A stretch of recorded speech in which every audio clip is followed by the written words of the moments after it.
there was an eruption. We have not been notified, but apparently the ashes are way too high, and all the flights were cancelled.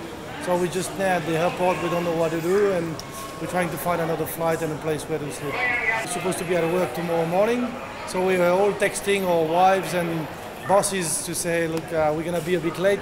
We're stuck in Bali, which I would say is not that bad.